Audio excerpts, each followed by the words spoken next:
নমস্কার বন্ধুরা, Jhuma's lifestyle diary চ্যানেলে আপনাদের সবাইকে স্বাগত। আজকের রেসিপি খুবই সহজ, ইলিশ বেগুনের ঝোল, যেটা তৈরি করতে খুব কম সময় লাগে। তো চলুন শুরু করা যাক।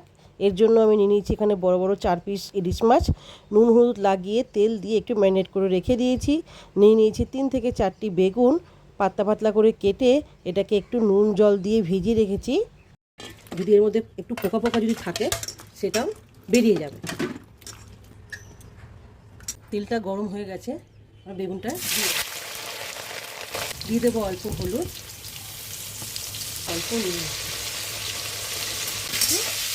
হালকা লাল লাল করে গ্যাসের ফ্লেমটা একটু জোর করে রাখবো। মোটামুটি 30% ভাজা হয়ে গেলে এগুলো তুলে নিতে হবে। দেখতেই পাচ্ছেন বেগুনগুলোর কালার হালকা চলে এসছে। এই স্টেজে আমি এখন বেগুনগুলোকে তুলে নেব।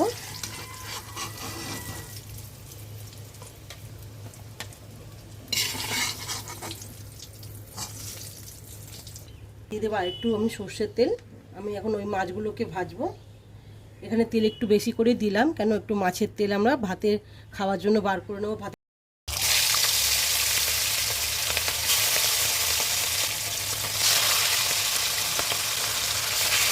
হয়ে গেলেই আমরা একদিকটা উল্টে দেবো।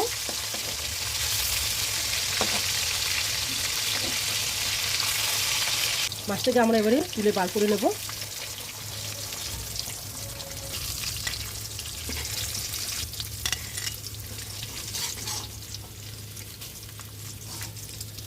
মাছ ভাজা হয়ে গেছে, এখানে আমি একটু তেল তুলে নেব ভাতে খাওয়ার জন্য।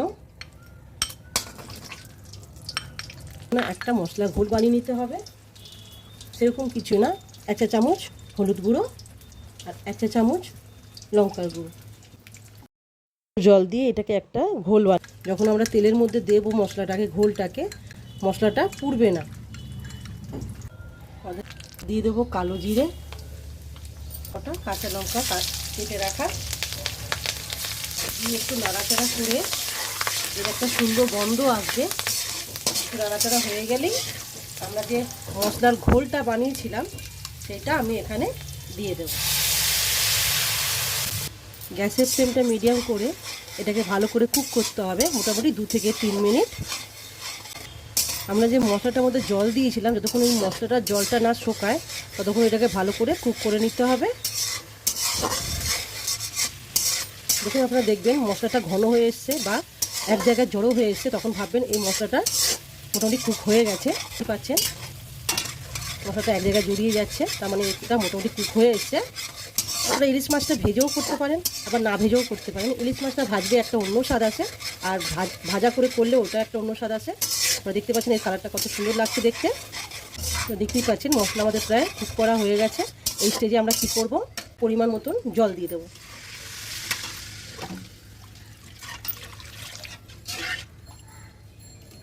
তারপর গ্যাসের ফ্লেমটা একটু হাই করে ভালো করে এটাকে ফুটিয়ে নিন। এই স্টেজে আমরা এখানে নুন অ্যাড করে দেবো। আমাদের মাথায় রাখতে হবে যে আমরা মাছ ভাজার সময় কিন্তু আমি নুন দিয়েছিলাম, সেই বুঝেই আমরা এখানে নুনটা দিয়ে দেবো। দিয়ে ভালো করে এটাকে একটু ফুটিয়ে নেব। ইলিশ মাছটা দেওয়ার আগে আমাদের ঝোলটাকে ফুটিয়ে নিতে হবে প্রায় 2 থেকে 3 মিনিট। দিয়ে দেবো মাছটাকে,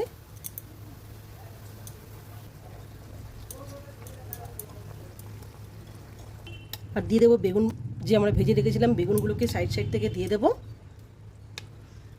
ঝোলটা ফুটলে বেগুনটা তো 30% সেদ্ধ হয়েই গেছে, আর একটু ভালো করে সেদ্ধ হয়ে যাবে।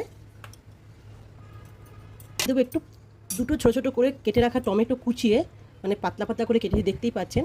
আপনারা চাইলে এটা স্কিপ করতে পারেন, কিন্তু এটা দিলে দারুণ টেস্ট লাগে খেতে। আপনারা এইভাবে অবশ্যই ঘরে একবার ট্রাই করবেন, আর আমাকে কমেন্টে জানাবেন যে আপনাদের এই ধরনের ইলিশ মাছ বেগুন দিয়ে ঝোলটা কেমন লাগলো। আমরা আগে কাঁচা লঙ্কা দিয়েছি, তাও উপর থেকে একটা গোটা গোটা কটা কাঁচা লঙ্কা দিয়ে দেবো। ঢেকে রাখবো। ইলিশ মাছ বেশিক্ষণ কুক করতে সময় লাগে না, আমরা এটা 10 মিনিট এটাকে ঢেকে রাখবো।